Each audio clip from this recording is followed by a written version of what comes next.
En estas épocas donde todos los días se agitan la muerte de la ideología, hemos instalado este grito donde las ideas no han muerto, nuestra memoria no está pisoteada, nuestro pasado nos da orgullo y nuestro presente es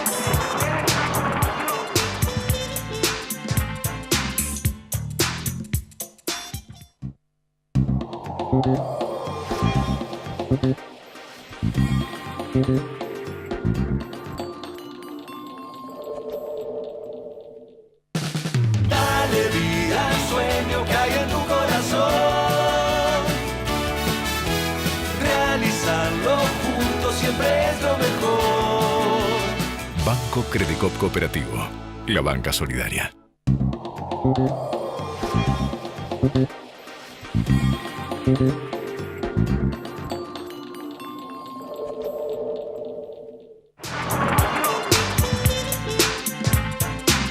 ¿Qué tal? Buenas noches, bienvenidos. Como cada martes, esto es La Cultura del Trabajo. Ayer tuvimos una noticia que no es tan trascendente, pero sí, se cumplieron 3 años de mandato de Mauricio Macri. 3 años en los que de las 20 promesas que el actual presidente hizo en campaña, apenas cumplió 2. Una es la extensión de la asignación universal por hijo a los monotributistas. Un trámite no tan complejo para el presidente. La otra es la ley del arrepentido, una de las grandes herramientas que Macri, el macrismo, Cambiemos, como lo quiera llamar, el sector judicial, está usando como una herramienta de extorsión a varios de los funcionarios del gobierno anterior. Lo vimos, no hace falta aclarar mucho de esto.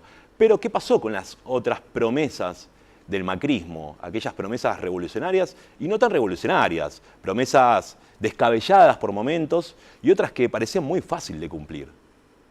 No se cumplió nada. Nada de lo que Mauricio Macri prometió en campaña cumplió. Una estafa electoral, yo creo a título personal, de las más grandes de todos estos 35 años de democracia. Una de las más grandes, de las más graves. Una estafa electoral increíble que seguramente quedará en las páginas tristes de la historia argentina. En muchas de las páginas que ya están marcadas, que vienen marcadas de hace muchos años. Bueno, Macri no cumplió, no está cumpliendo, la pobreza sigue creciendo, aquella promesa, pobreza cero, sigue creciendo. Se estima que este año va a cerrar un 30% la pobreza. Los aumentos en las tarifas, 750% en gas, 1.700 en luz, 500 en gas, 500 en agua, 217% de aumento del colectivo, del transporte, del tren. Una de las herramientas que los trabajadores utilizan a diario para llegar a destino, de los chicos que van al colegio, de los jóvenes que estudian, de los jubilados que se mueven día a día. Es increíble, increíble la mentira del presidente de la Nación.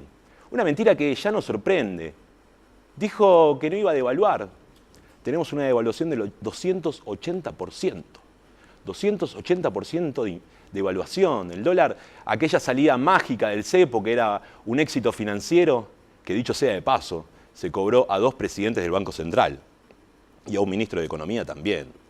Una salida que no fue mágica, una salida que hoy demuestra que fue una tragedia que derivó en inflación, en la caída del consumo, en desempleo. Vemos todos los días que cierran fábricas, que cierran pymes, que echan gente del Estado. El mismo Estado baja el ejemplo a las empresas privadas, despidan que no pasa nada. Miles y miles de estatales se quedaron en la calle. Miles y miles de trabajadores del sector privado también se quedaron en la calle. Una inflación del 158%, una inflación exorbitante, un asalto al bolsillo de todos los argentinos. Le metieron la mano en el bolsillo a los argentinos, las 2 manos, no una mano en el bolsillo. Las 2 manos le metieron, en todos los bolsillos. ¿Qué nos prometieron? ¿Se acuerda? Bajar la inflación a un dígito. ¿Qué dicen a todo esto los funcionarios de Cambiemos? ¿Qué dicen? Muchos saben lo que dicen, que en un año, en un mandato no se pueden cumplir esas promesas. Entonces están admitiendo que nos mintieron. ¿Sabe lo que dijo la vicepresidenta Gabriela Michetti? La vicepresidenta que, la verdad, con sus dichos siempre son desafortunados. Ya no nos sorprende nada. Dijo que no eran promesas, que era un camino, eran aspiraciones que tenía el gobierno. La verdad nos están tomando el pelo. Estos 3 años de macrismo no dejan de golpear, ya lo dijimos, las tarifas, y es momento de hablar de eso, es momento de hablar de números, por eso Mariana González nos trae un informe, como siempre, muy completo, Mariana, ¿no? Sobre tarifas. Exactamente. Creo que una de las herencias que está dejando Macri en estos 3 años primeros de su gestión tiene que ver con la pérdida de los ingresos de los trabajadores, con el empobrecimiento en general de los trabajadores por el aumento de los precios superiores al de los salarios y los ingresos. Y uno muy particular es el de las tarifas. Hoy quiero mostrarles algunos resultados que muestran cómo se han aumentado las tarifas a lo largo de este tiempo. Es un informe que Cifra va a publicar públicamente y que compara las tarifas de consumos moderados de electricidad, de gas y de agua. Los servicios básicos. Los servicios básicos, desde 2015 hasta, bueno, el último dato disponible, que es de octubre del 2018. Ahí en pantalla ustedes ven lo que representaba ese consumo moderado en el año 2015 y lo que el mismo nivel de consumo pagaría ahora en octubre de 2018. En el caso de la electricidad estamos hablando de una factura que pasó de 49 pesos a 1.180 prácticamente. Este es el aumento más fuerte, es de 23 veces. No lo escribí en porcentaje porque sí, es para demasiado traducirlo, grande para entenderlo. O sea que estamos pagando 23 veces por mes una factura. La pagamos 23 veces el mismo mes. Algo así, sí. Para dimensionarlo en términos de decir cuánto nos está afectando el bolsillo. 24 veces porque también está incluido el valor del 2015, ¿no? Bueno, estamos pagando 24 facturas en vez de una. En el caso del gas, la factura para ese consumo estaba en el 2015 en 93 pesos y ahora en 1.221, es un aumento de 12 veces.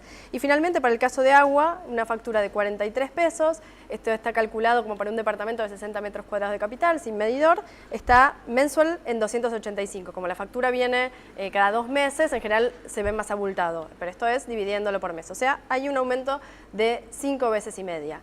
Si sumamos el total de los 3 servicios, estamos hablando de pasar de pagar 185 pesos por mes a 2.685, son 13 veces. 13 veces, Sí. O sea que una más por mes, que sería por 12 meses, tenemos 12 facturas, o sea que más todavía que un año. Estamos pagando más de un año Más de un respecto año a de lo que se aumento. pagaba en el año 2015. La cuestión es que obviamente los salarios no subieron a este ritmo y entonces nosotros lo que tratamos de ver es comparar estas facturas con la evolución de un salario promedio. En el caso de los trabajadores registrados, el salario neto promedio está más o menos hoy en 27.000 pesos, así que eso representa haber pasado del 1,5% en el año 2015 casi al 10% ahora en 2018. ¿Qué pasa en el caso del conjunto de los trabajadores? Porque esto que decimos es asalariados registrados del sector privado. Mirando el mercado laboral argentino, la verdad es que Se complica. hay situaciones bastante más complicadas que las de los asalariados registrados del sector privado. En el sector público la evolución de los ingresos ha sido peor. Los asalariados no registrados tienen salarios notoriamente más bajos, en general en promedio la mitad de lo que son los registrados, y además los trabajadores independientes que también tienen ingresos menores. Entonces comparemos la factura no con los asalariados registrados del sector privado, sino con el conjunto de los trabajadores. En ese caso, el consumo en el año 2015 sería de estos 3 servicios 2,4% y pasa a ser 15,6%, casi 16%, si uno piensa además en pagar un alquiler, en pagar otros gastos, la verdad que también se incrementaron. Que también se incrementaron, por supuesto, la verdad que se hace bastante difícil. Esto da, me parece, una idea de lo complicado que ha sido para los hogares afrontar esta situación de aumento de tarifas. Los hogares, además, son una parte de los afectados porque las tarifas también aumentaron para los comercios, para las industrias, para las empresas en general, y esto implica una situación complicada, sobre todo para las pymes, porque no solamente están golpeadas por la recesión económica, sino también por los aumentos de los costos, de los cuales las tarifas son uno muy importante. Claro, y eso se traduce no solamente que esos subsidios, aquellos subsidios que usted no veía, pero que sí el Estado aportaba, era salario indirecto y también eran subsidios para las grandes empresas, algo fundamental en la economía, no solamente del bolsillo de uno de a pie, sino de las pequeñas y medianas empresas. Gabriel, muy buenas noches, ¿Qué tal, Hugo? bienvenido, ¿cómo estás? Un placer estar acá. Es un placer tenerte, pero no es un placer mostrar estos números, obviamente, estos 3 años de macrismo que están por el piso a la imagen del presidente actualmente. Pues es que en base a los datos que están vertiendo tan bien, tanto en la introducción como en el informe, Yo hoy publiqué en las redes de la Señal Medios la derivación, que es la destrucción de la matriz industrial argentina, ¿no? Es decir, si vos cargas con estos aumentos, por ejemplo la luz, a una empresa cooperativa, a una empresa pequeña, mediana y algunas grandes también, lo que haces es, además de las tasas de interés que hay y el valor del dólar existente, es restringir la producción, sugerirle a la sociedad a través de medidas político-administrativas que no tiene que invertir en producción, tiene que invertir en especulación, porque con esa plata no logra cautivar las necesidades ni de los trabajadores ni del empresario. Es una situación gravísima que además ha partido de una enorme mentira difundida urbi et orbi, ¿no? Pero además con un concepto básico profundamente equivocado. ¿Y cuál sería? Y es el del ahorro. Es decir, el ahorro suena bien, pero el ahorro es un delito a nivel social. El ahorro es bueno para la familia. Ahora, el Estado tiene una capacidad tributaria enorme, gigantesca. Recauda. No solo tiene el derecho, tiene la obligación de volcar ese dinero sobre la sociedad. A eso se le llama gasto. Claro. Es un disparate. Eso es lo que dinamizó durante 10 años el mercado interno, dándole posibilidad al trabajador, al comerciante, al empresario de comprar y de vender. Por eso es necesario retomar el sentido común económico y decir, si nosotros estamos pagando impuestos, nosotros queremos que la plata se vuelva a volcar sobre el mercado. ¿A dónde va el dinero de los impuestos argentinos?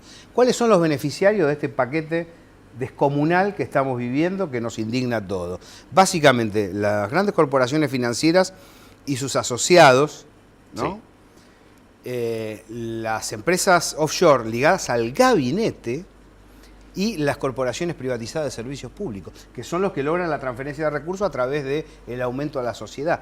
Esos tres están quedando con todo, al punto que protesta la Corriente Federal, protesta la CTA, también protestan las pymes, protestan las medianas empresas y protesta la UIA. Es decir, no hubo juego para ninguno de los protagonistas, ni siquiera para aquellos que querían apoyar.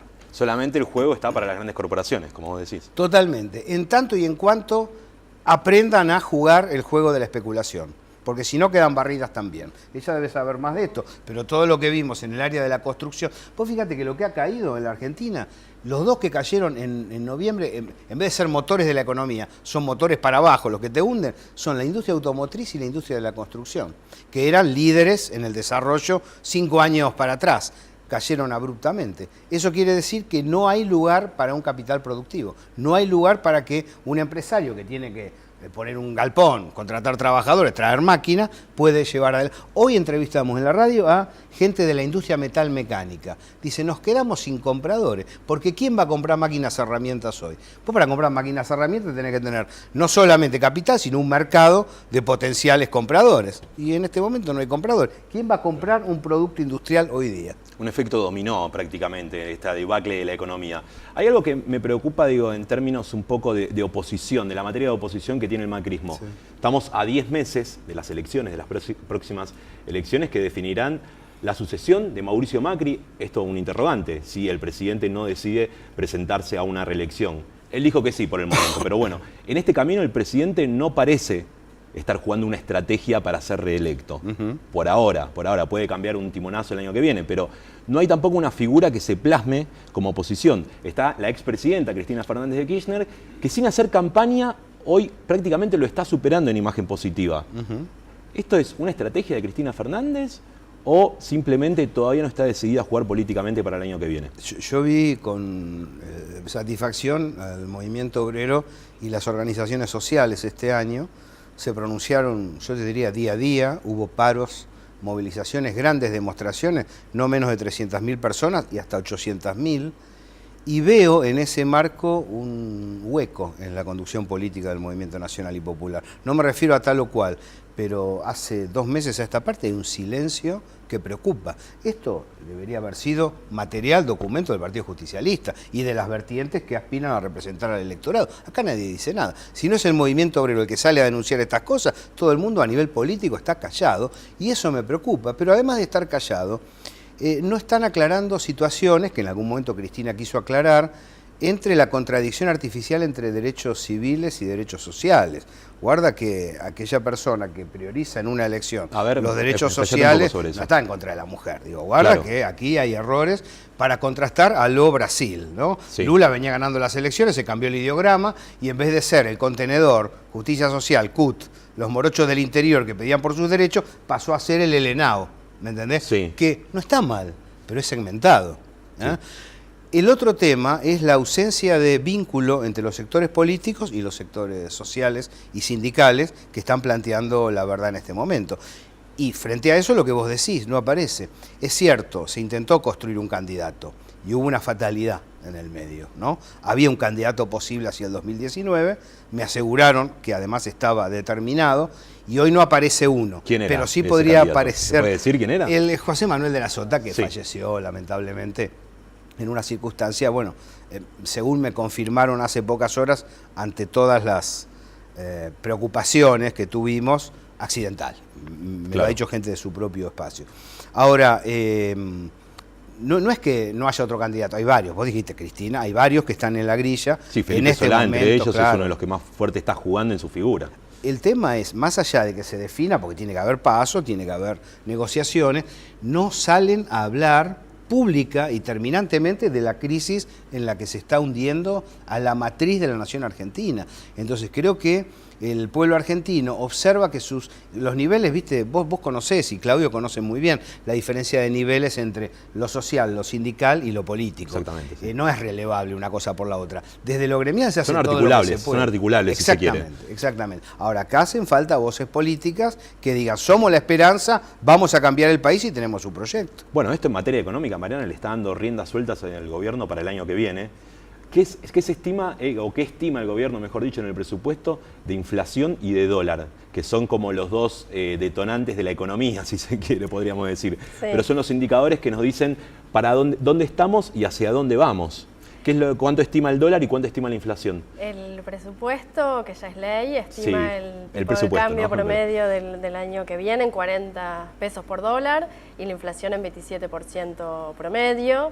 Ha sido muy criticada esa ley de presupuesto en el sentido de ser un dibujo y me parece teniendo en cuenta que el dólar está en esos valores. Estas dos variables son parte de esa crítica. Efectivamente es bastante difícil pensar en una inflación que se desacelere hasta llegar a esos valores y en un tipo de cambio que se mantenga en los 40 pesos. Sí.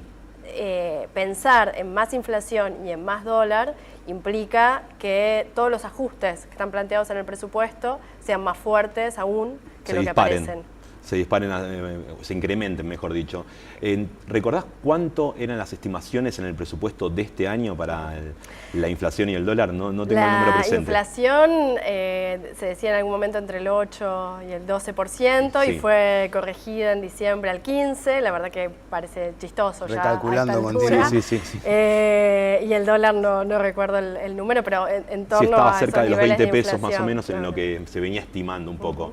Esto demuestra que la economía, la verdad, no es su fuerte para Cambiemos. Demuestra que lo que quieren poner frente a la sociedad es una versión edulcorada que les permita manejar ellos la política fiscal en el sentido que lo han hecho en este tiempo, que es de ajuste. 2018 ha sido el gran año del ajuste fiscal y las consecuencias económicas de ese ajuste fueron muy fuertes y para el año que viene se prevé algo similar.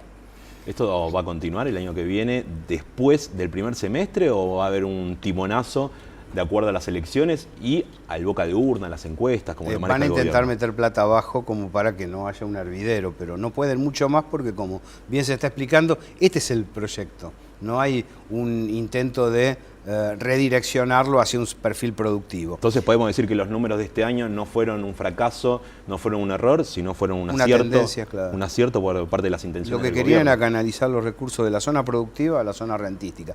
Y en ese sentido, otro error, porque la verdad que estoy preocupado, del campo nacional popular, es el haber rechazado al G20 de plano, como si fuera todo lo mismo, ¿no? En el G20 brilló Cristina Fernández de Kirchner con una posición tercerista. Turquía, Corea del Sur no tienen hoy la misma posición que hace 5 años, pero además hay toda una zona del planeta, Eurasia básicamente, Sí. que contrasta con Europa al apostar al capital productivo y han aprendido de nosotros. Por eso se le invitó a la Argentina al BRICS. Creo que cuando se dijo no al G20, como si el G20 viniera a apoyar al gobierno argentino, se le dio letra al gobierno argentino para decir, estos tipos vinieron a apoyarnos. En realidad, la reunión del G20 estaba prevista mucho antes, no tiene que ver con tal o cual gestión. Nunca se opina sobre la acción directa interna de cada uno de los gobiernos, porque eso sería pelearse. Y además no hay ninguna posibilidad de que gobiernos como los de Eurasia, que están apostando al rol rector del Estado, compartan el proyecto con Macri. Simplemente no dijeron nada, porque en esas reuniones de cortesía no se dice nada. Y creo que ahí el campo popular también perdió una zona de debate que estaba buena, porque en realidad el mundo está creciendo a partir del capital productivo. Lo que está descreciendo es la OTAN, que se está circunscribiendo a un grupo de países muy chicos, se le escapa Alemania por un lado, Gran Bretaña por el otro, y está quedando muy aislado el capital financiero en su zona de influencia. Nada más que la Argentina resolvió atarse al carro de los perdedores. Y esto nos perdimos la oportunidad de decirlo porque el sector opositor dijo no al G20, ¿no? De plano, sin hacer distinción entre unos y otros. ¿A qué te referís cuando decís atarse al carro de los perdedores? Digo, el capital financiero está en decadencia. No estamos en los 80, no estamos en los 90. Yo diría otra cosa, pero esto no es ni Reagan, ni Bush, ni Clinton. Esto es un periodo completamente distinto, donde la hegemonía la está teniendo. Los vectores de crecimiento a nivel internacional van hacia el 2025 en alza Rusia y China, en baja la OTAN. Y el que está en discusión, porque está dando la pelea para industrializarse, es Estados Unidos. Pero el mundo ya no va a ser igual. No es que vos acá podés eliminar el trabajo y eliminar las empresas sin más y dejar solo bancos en el planeta. Ese proyecto es inviable. Es inviable. Es inviable, sí. Si no, igual, además, si no es inviable no nos enteraremos nunca, porque sobran sobre 6.000 millones, sobran 5.000, no es que sobran 500 millones, sobran 5.000 millones de personas, nada más.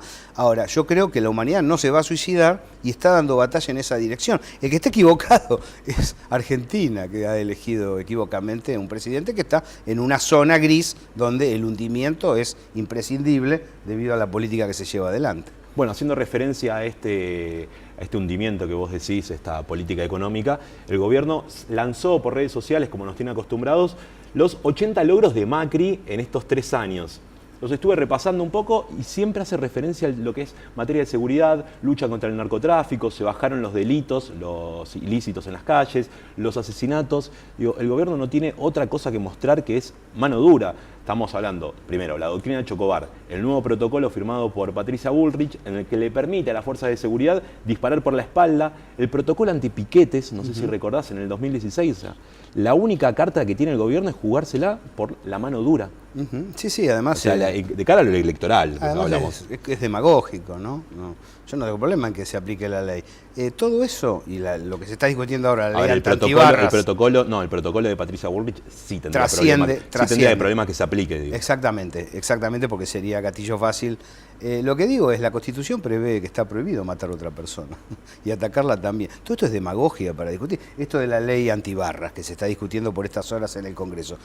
Cuando la Constitución y el Código Penal Procesal autorizó a alguien a pegarle al otro. No está autorizado. Lo que tiene que hacer es proceder la justicia. Esto es una discusión de cháchara para no discutir lo realmente importante, que es cómo van a vivir las familias argentinas en el próximo año. ¿Y la justicia cómo la ves de cara al año que viene? Esta postura totalmente imparcial que no tiene la justicia. Digo, hoy se decretó la liberación de Amado Boudou. Digo, hay una justicia que por momentos parece rara, parece totalmente jugada hacia el macrismo, pero por momentos muestra otra carta, otra figura, otra cara. ¿Cómo la ves? Fue un deterioro muy grande este periodo, vos lo sabés, para la justicia. Acá ha habido fallos, empezando por lo de Boudou. Estas las prisiones preventivas por todos lados. Milagro Sala hace 1070 días que está arbitrariamente encarcelada. Todos los presos políticos argentinos están injustamente detenidos. También. Claro. Julio Devido, son unos cuantos. El caso Boudou es grave para el juez, digo. Boudou, porque el mismo juez hoy lo libera, sí. Es decir, Boudou está acusado porque un no amigo no compró la empresa que se decía que había comprado. Lo están acusando por haber recuperado las FJP. El caso Van der Bruel es impresentable. En serio, porque si vos me decís, por lo menos, aunque no se compruebe que Van der Brelle fuera amigo de Vudú, cosa que no se corroboró, Que ni se pero conocen por lo menos siquiera. la hubiera comprado la empresa, tenés algo de qué agarrarte. Es decir, lo están condenando porque creen que tuvo la intención de tener un amigo que había comprado una empresa. Ostensiblemente lo que lo están cuestionando los sectores financieros es por haberles quitado el negocio de las jubilaciones Es un privadas vuelto. y haberlas traído para el Estado Nacional para que los jubilados que se quejaban tanto cobraran 3 aumentos por año durante los 10 años recientes. Claro, un vuelto, estamos hablando básicamente. No, es mucho. Mucho más que un vuelto. Es Vos mucho. hace muchos años cubrís lo que es, como periodista, lo que es política, todo lo que son esta cocina política, si se quiere. ¿Viste alguna vez una justicia parecida a esta? No es fácil porque los periodos Teniendo en cuenta las dictatoriales son comparaciones graves, democráticas. Claro. Comparaciones democráticas, Los periodos dictatoriales sacando lo son- dictatorial. Son graves. Yo creo que hubo una presión sobre la justicia en el menemismo muy fuerte. Creo que hubo una presión muy fuerte para orientarla. Esto es superior, ¿no? Porque da la sensación que, esto que vos señalabas en la pregunta original, hay un poder supra sobre la justicia, que no necesariamente está imbricado siempre En con la el poder justicia, político. claro. Tiene que ver con el poder económico. Entonces, a veces coincide con el poder político porque tienen coincidencia económica y a veces reciben órdenes de otro lado, porque el caso, por ejemplo, de las empresas de construcción es ostensiblemente vinculado a poderes que están por encima de cualquiera de los poderes nacionales. Estas empresas, ¿cuál decís? Las empresas que están siendo... ¿Cuáles son las que decís? Las empresas de construcción. Las empresas de construcción que están siendo De la obra pública. jefes juzgados en este momento, imputados en este momento, es ostensible que a este gobierno no le importa la honestidad, la transparencia. Hay una situación del Poder Judicial que ha recibido algún tipo de ordenamiento destinado a este negocio es para nosotros. Y esto está por fuera de la nación, por Claro. fuera del gobierno nacional y todo eso. Este gobierno es para otro tipo de empresas, ¿no? A mí me parece grave lo que se está... Porque eso, además de desindustrializador, es desnacionalizador. La Argentina necesita, además de tener una economía creciente, que esa economía creciente esté asentada sobre capitales nacionales y Claro. sobre pymes, sobre empresas medianas, sobre el rol del Estado, Sobre un Estado presente. sobre los demás. Los capitales externos, primero que vienen a llevarse la ganancia, no a dejarla, pero aún aquellos que tengan una intención inversora terminan remitiendo sus ganancias al exterior. Nosotros tenemos que armarnos de un poder empresarial y estatal muy fuerte asentado localmente. Pero no es imposible, Sí. porque si uno estuviera hablando de Haití, con todo respeto, no diría esto. Seguramente el volumen económico que tiene da para otra cosa. Pero Argentina está en condiciones. Sí, las Argentina y capitales. Brasil están en condiciones de tener una industria creciente y desarrollada, con una gran sapiencia técnica, con un know-how importante de los trabajadores y con una gran capacidad investigativa, como se ha demostrado. Acá se ha ridiculizado al ARSAT. Es una obra genial a nivel internacional. Y uno de los logros más grandes de la historia del país. Eso Exactamente. hay que aclararlo. Esa Gabriel, es técnica la verdad, argentina. como siempre, te doy la mano, porque la verdad ya hay una amistad, un gusto. Un placer, Gracias por Hugo. venir. Te Grande esperamos Huracán. como siempre. Sí, también grande huracán. Y a Mariana también, gracias por los números. Y a ustedes también, gracias por estar del otro lado. Nos encontramos aquí en la pantalla de Canal Metro el próximo martes con más La Cultura del Trabajo. Buena semana para todos.